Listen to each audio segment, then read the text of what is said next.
alhamdulillah kita sudah bertemu kembali ya, di dalam pelajaran 4 hari ini. Puji syukur kehadirat Allah patut kita panjatkan. Oleh karena itu, marilah kita baca Al-Fatihah. Mulai. A'udzubillahi minasyaitonirrajim. Bismillahirrahmanirrahim. Alhamdulillahi rabbil alamin. Ar-Rahmanir Rahim. Maliki yaumiddin. Iyyaka na'budu wa iyyaka nasta'in. Ihdinas siratal mustaqim. Siratal ladzina an'amta 'alaihim ghairil maghdubi 'alaihim waladdallin. Amin. Terima kasih, semoga yang kita baca ini dengar Allah dan kita diterima amal ibadat kita hari ini. Anak-anak, siapa hari ini yang tidak masuk? Alhamdulillah semuanya sehat. Anak-anak, hari ini kita akan mempelajari mengenai materi, yaitu mengenai spermatogenesis dan oogenesis.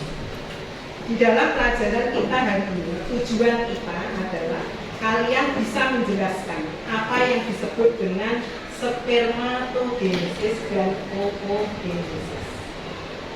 Pelajaran spermatogenesis dan oogenesis ini berkaitan dengan materi yang kita pelajari kemarin di dalam kita mempelajari mengenai struktur dan fungsi organ reproduksi manusia. Di manakah pembentukan sel telur kemarin? Di mana? Di manakah pembentukan sel sperma? Bagus. Terus ini bagus. Nah, itu anak-anak yang kita pelajari nanti. Untuk pelajaran ini, nanti skenario-nya begini ya, di dalam pelajaran ini, Bu Riri nanti akan memberikan materi mengenai spermatogenesis dan oogenesis. Setelah itu, nanti kalian saya kelompokkan menjadi 2 kelompok. Ya. 2 kelompok, kelompok A dan kelompok B. Atau saya katakan 1 kelompok kumbang, 1 kelompok kupu-kupu. Yang perempuan, yang bagian sebelah utara nanti kelompok kupu-kupu namanya. Yang sebelah selatan namanya kelompok kumbang. Ya. Ini saya bagi menjadi 2. Setelah saya menerangkan mengenai spermatogenesis dan oogenesis, maka kalian ini nanti akan mengambil atau membuat log. Tulislah konsep yang ada di konsep-konsep yang saya terangkan itu ditulis pada kertas yang kecil. Ya. Kemudian kertas kecil ini dikumpulkan dalam satu wadah dan dilog. Model pembelajaran kita ini namanya adalah arisan konsep. Jadi yang dibuat arisan bukan uang saja.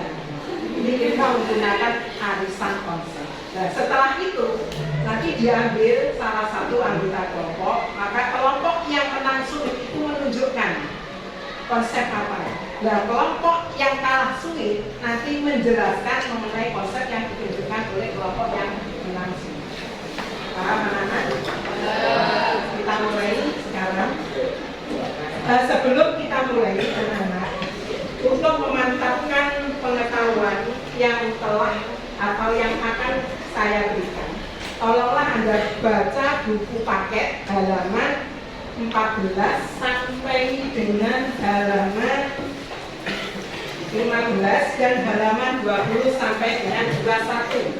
Tolong dibuka bukunya dan dibaca mengenai spermatogenesis dan oogenesis. Nah, tolong dibuka dibaca. Ayo yang belakang, buka bukunya, jangan melamun saja.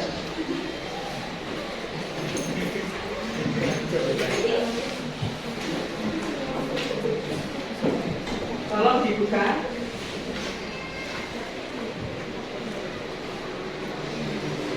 Saya kasih waktu 3 menit. Kalau molor nanti 4 menit anak-anak.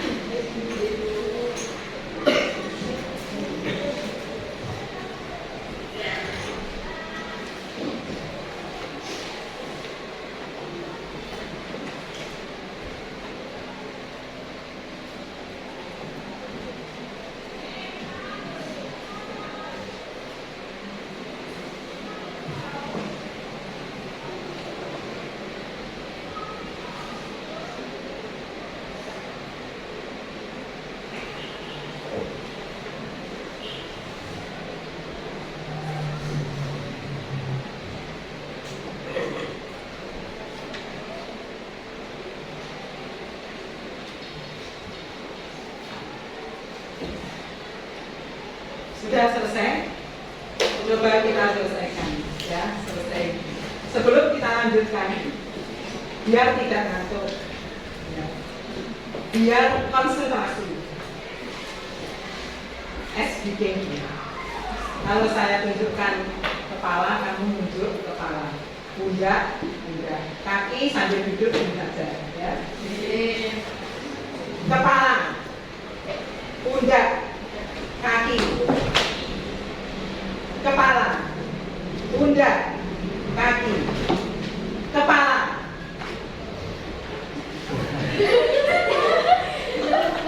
Maka yang menunjukkan kepala seperti gurih saya itu berarti belum konsentrasi. Konsentrasi ya anak-anak ya. Nah, anak-anak Anda lihat ke depan Papa tulis rekaman di depan. Anda lihat PPT ini.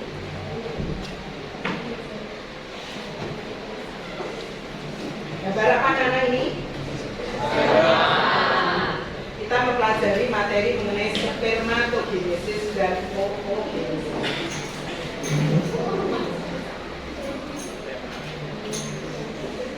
Ini anak-anak, spermatogenesis ini didefinisikan sebagai proses pembentukan sel sperma pada laki-laki.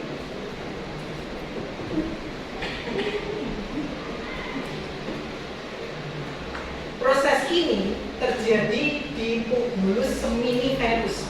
Jadi ini namanya adalah tubulus seminiferus. Tubulus seminiferus ini merupakan lapisan yang panjang, berkelok-kelok. Kumpulan dari lapisan yang panjang dan berkelok-kelok ini nanti membentuk satu kesatuan yang disebut dengan testis. Oleh karena itu kita kemarin mempelajarinya bahwa testis itu adalah tempat pembentukan sperma.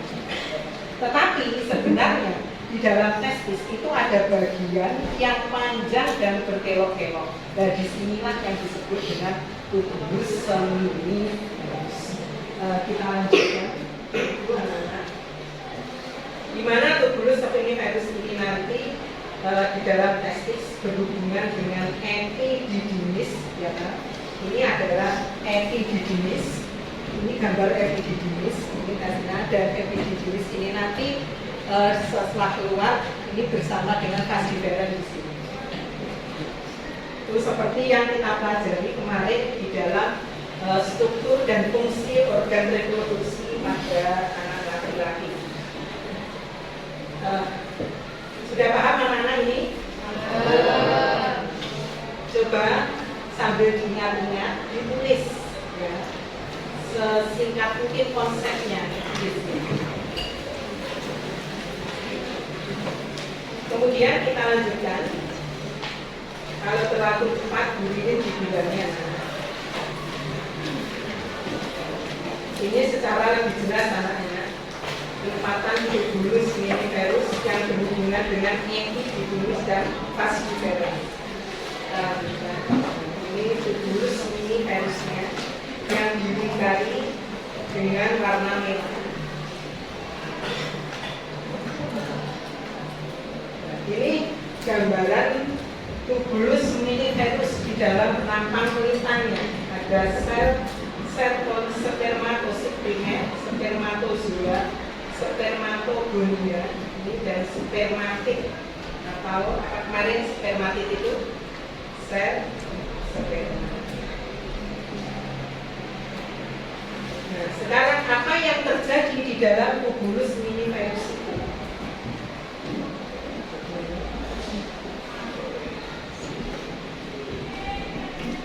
Ini adalah sel primordial dari sel sperma yang disebut dengan spermatogonium. Spermatogonium itu bersifat diploid, ya, 2N. Kemudian spermatogonium mengalami pembelahan meiosis, mengalami pembelahan mitosis. Maaf, begini dari mengalami pembelahan mitosis. Ini membentuk spermatid primer. Ini masih bersifat diploid. Spermatid yang kedua, membentuk spermatid sekunder yang bersifat haploid. Spermatid primer mengalami pembelahan meiosis lagi, membentuk spermatid spermatid. Jadi spermatid sekunder ini membentuk spermatid. Dari spermatid ini mengalami diferensiasi atau perkembangan membentuk sel sperma atau sperma yang bersifat haploid. Jadi dari sel induk berupa spermatogonium itu dihasilkan 4 sel sperma. Anda perhatikan betul-betul proses pembentukan spermatogonium, sperma di dalam peta konsepnya. Jadi saya ulangi, dari spermatogonium itu mengalami pembelahan mitosis membentuk spermatosit primer yang bersifat diploid. Spermatid primer itu mengalami meiosis lagi yang kedua membentuk spermatosit. Spermatosit itu mengalami perkembangan meiosis lagi membentuk spermatid yang bersifat haploid dan spermatid berkembang membentuk sel sperma. Inilah pembentukan sel sperma. Di mana tadi anak-anak?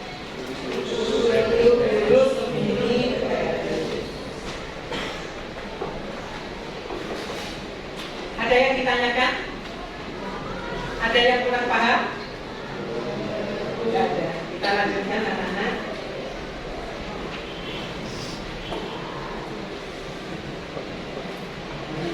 Kita lanjutkan mengenai oogenesis. Proses pembentukan sel kelamin perempuan yaitu sel telur atau berbeda dengan anak laki-laki. Kalau anak laki-laki sel sperma itu terbentuk saat anak laki-laki mengalami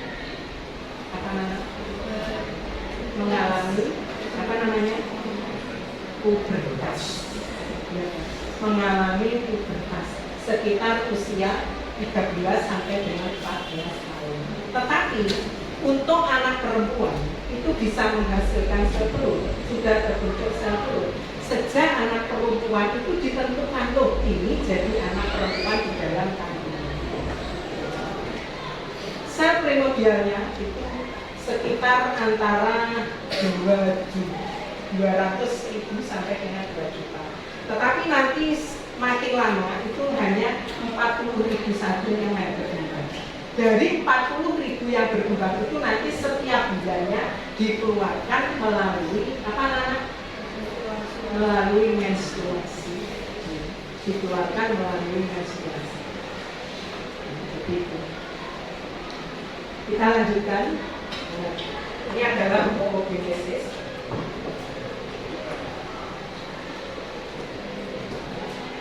Proses pembentukan sel kelamin perempuan yaitu sel telur atau ovum.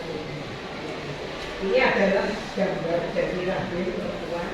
Itu adalah ovarium, yang biru ini adalah ovarium. Kemudian ini tubal falopi. Kemarin fungsi tubal falopi itu apa?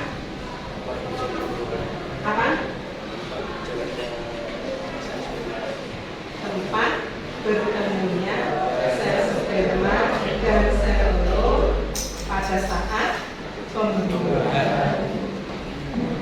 Itu tempat bertemunya sel sperma. Kita lanjutkan itu tubal falopi, ovarium. Jadi setiap bulan nanti sel telur itu dikeluarkan, diterima oleh bagian ini yang disebut kemarin apa Nana ini? Ayo, apa? Infundibulum.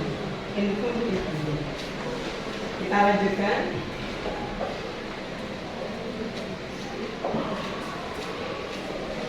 Ini adalah ovarium anak-anak ya. Dalam ovarium itu ada apa? Ada folikel yang berkembang dalam korpus evum. Kemudian ovarium akan dilepaskan setelah berkembang korpus selingkuhnya itu dilepaskan membentuk sel telur. Di dalam ovarium itu terdapat folikel yang berukuran kecil dengan calon bakal sel telur yang ada di dalamnya. Jadi di sini ini adalah ovarium, ini adalah ada calon sel telur yang ada di dalamnya. Di sini. Kemudian kita lanjutkan.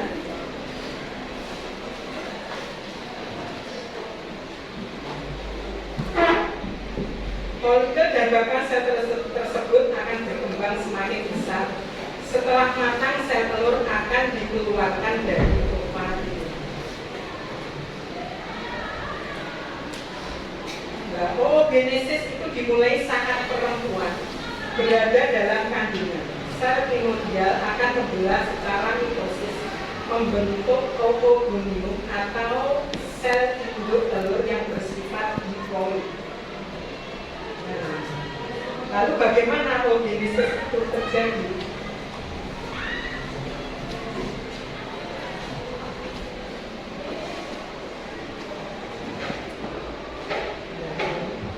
Oogonium ini bersifat diploid atau 2M. Ini akan mengalami perkembangan mitosis, membentuk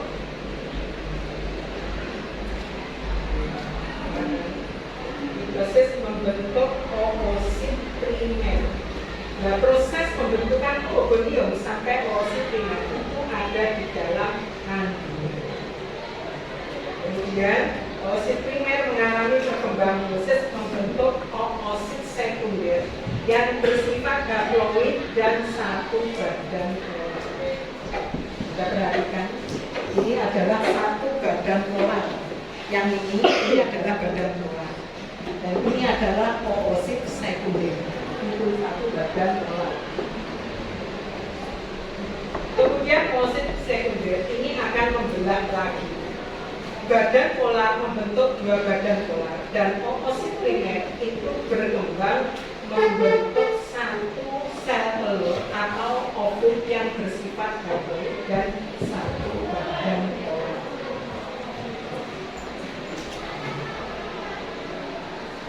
Nanti anak-anak, di akhir oogenesis, ootit ini berkembang akan membentuk sel telur dan tiga badan polar. Jadi yang perlu Anda ingat bahwa di akhir oogenesis itu hanya terbentuk satu sel telur dan tiga badan polar.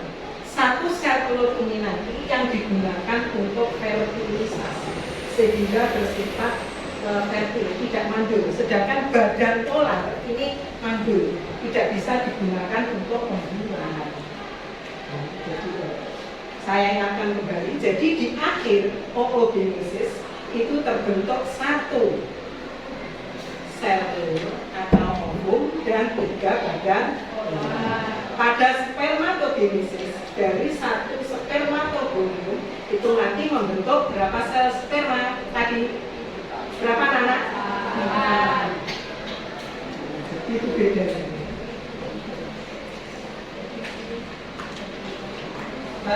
Demikianlah anak-anak pelajaran kita mengenai spermatogenesis dan oogenesis. Oleh karena itu sekarang waktunya kalian memahami, mendalami konsep ini. Oleh karena itu kalian bentuk dua kelompok. Lebih mudahnya saya belah saja dari dua. Yang ini kelompok apa tadi, kupu-kupu. Yang sebelah ini adalah kelompok.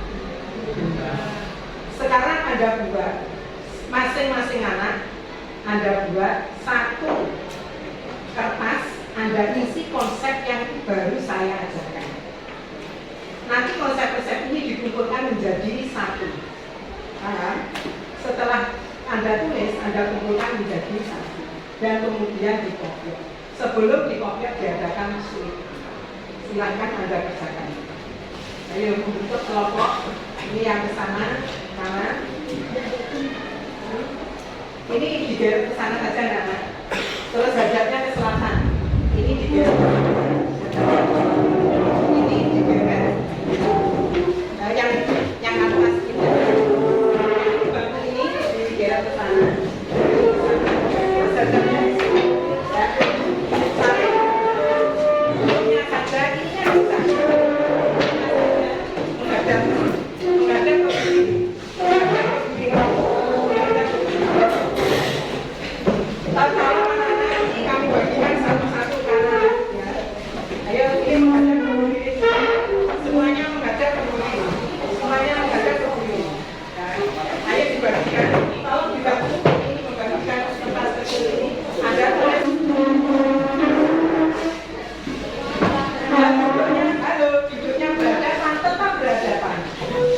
maju, jangan hadap ke sana, berhadapan ke sini. Oke, berhadapan. Berarti terus ada tulis konsepnya. Anak-anak, ini nanti kalau ada konsep yang sama, setelah diambil ada konsep yang sama, maka tidak usah dijawab, ya, tidak usah dijawab. Artinya itu dibatalkan. Kalau ada konsep yang sama, bebas Anda tulis apa sesuai dengan yang kalian.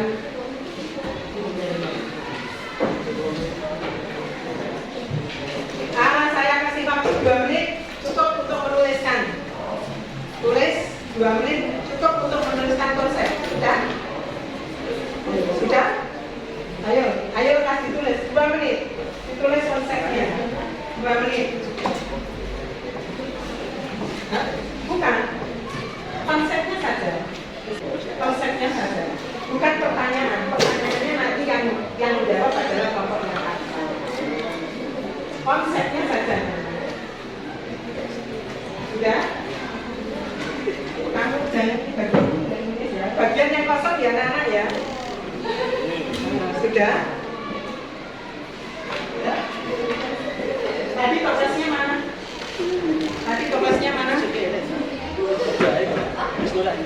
Oh ya, sudah. Kamu mengambil dari teman-teman kamu sudah mengumpulkan di sini. Ambil dari teman-teman.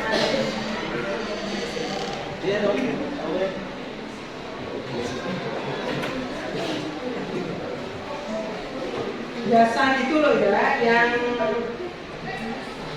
tegang, jangan tegang. Ini kelilingan ke teman-teman berbanding.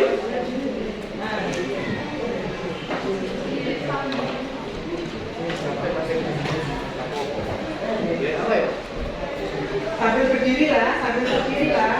Ayo keliling ke teman laki-laki juga. Sudah.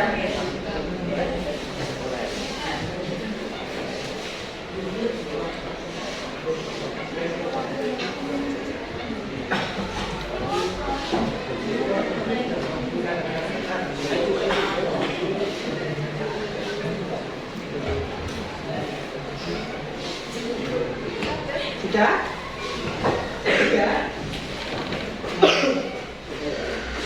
Saya minta bantuan kalian, kamu sini. Kamu yang pegang. Silakan hadapnya ke sana. Silakan anak-anak. Perwakilan dari kelompok kupu-kupu berdiri. Salah satu. Sini. Riko berdiri. Mana yang menang nanti yang ngambil. Mana yang menang? Sini. Oh ya, nanti ini kelompok ini yang menjawab dari pertanyaan konsep. Ini sudah untuk 5 konsep. Setelah 5 konsep selesai nanti sulit lagi. Mana yang menang itu yang bilang. Silakan. Nanti kelompok kupu-kupu yang menjawab. Berdiri Niko. Kosong. Oh iya, baik. Ayo salah satu. Ayo siapa yang mau menjawab? Boleh dijawab serentak anak-anak.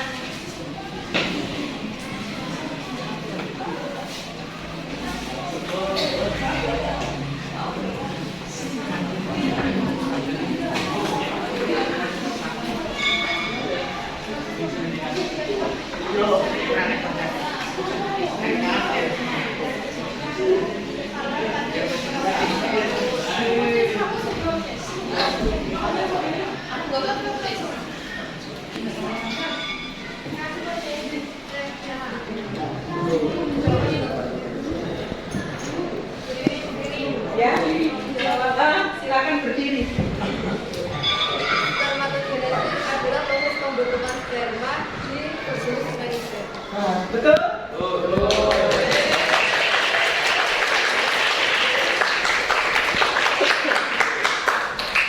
Satu kali lagi sampai kalau ini nanti sudah 5 kali.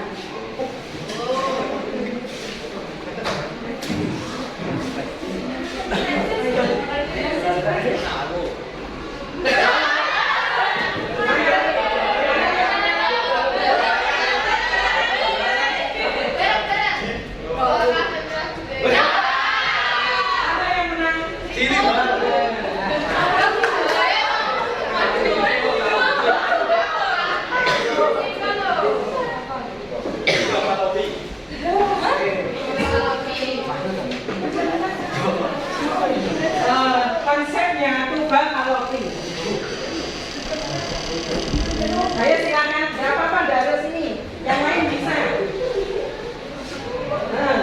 Oke. Juga fallopi adalah tempat ketemunya sel sperma dan sel telur. Betul?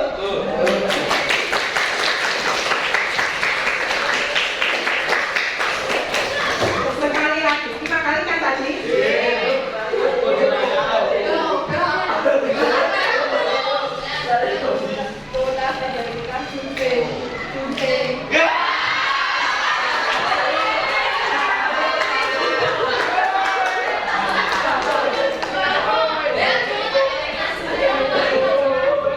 Oogenesis.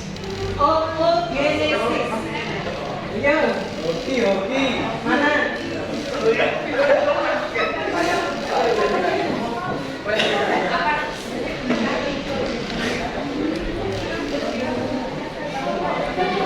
Ayo silakan. Oogenesis merupakan proses pembentukan sel kelamin perempuan atau ovum. Betul?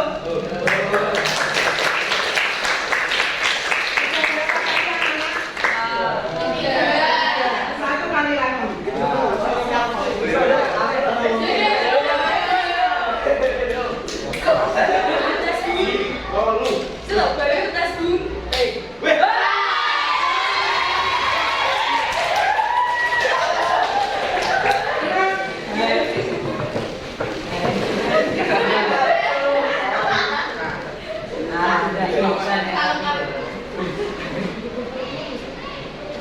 Sudah.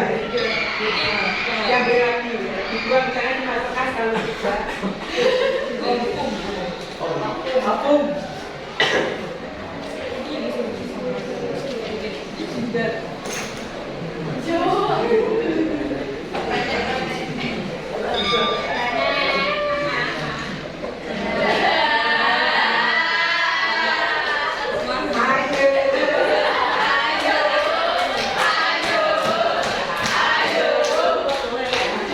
Ayo apa vakum? Ayo.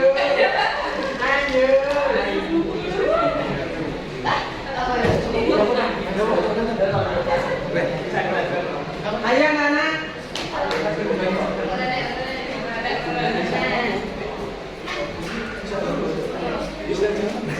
Iya, ya dijawab.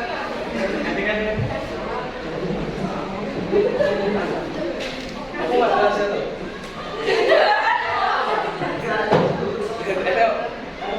Adalah saya tahu. Betul.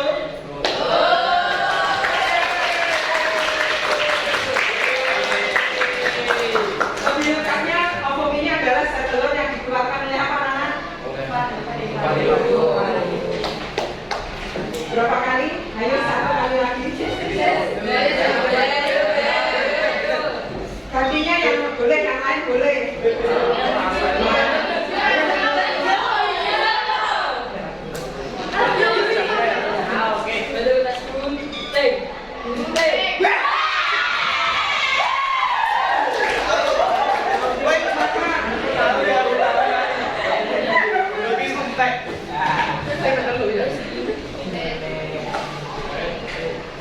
Proses spermatogenesis. Ayo. Sudah.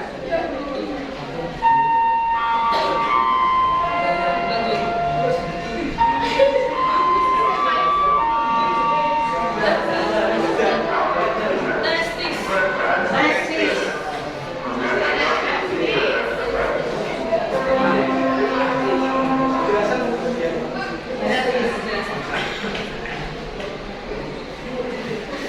Testis. Bagiannya bentuknya bertelur yang bersifat dalam skrotum, berfungsi untuk memproduksi sperma dan hormon testosteron. Betul?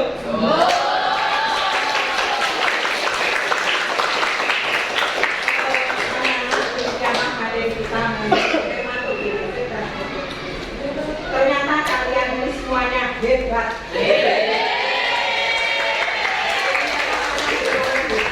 Yang penting kalian ingat bahwa spermatogenesis itu adalah proses pembentukan sperma. Terletak di mana Nana? Harus dari bagian dari hasil terakhir dari spermatogenesis ini dihasilkan sel sperma yang bersifat haploid. Sedangkan oogenesis adalah proses pembentukan sel telur. Di mana pembentukan sel telur? Akhir dari oogenesis itu dihasilkan berapa sel telur? 1 dan 3. Terima kasih. Demikian kegiatan kita hari ini, pelajaran kita hari ini. Kita lanjutkan pertemuan yang akan datang mengenai menstruasi. Silahkan nanti dibaca menstruasi di rumah, ya. Dari saya, assalamualaikum warahmatullahi wabarakatuh.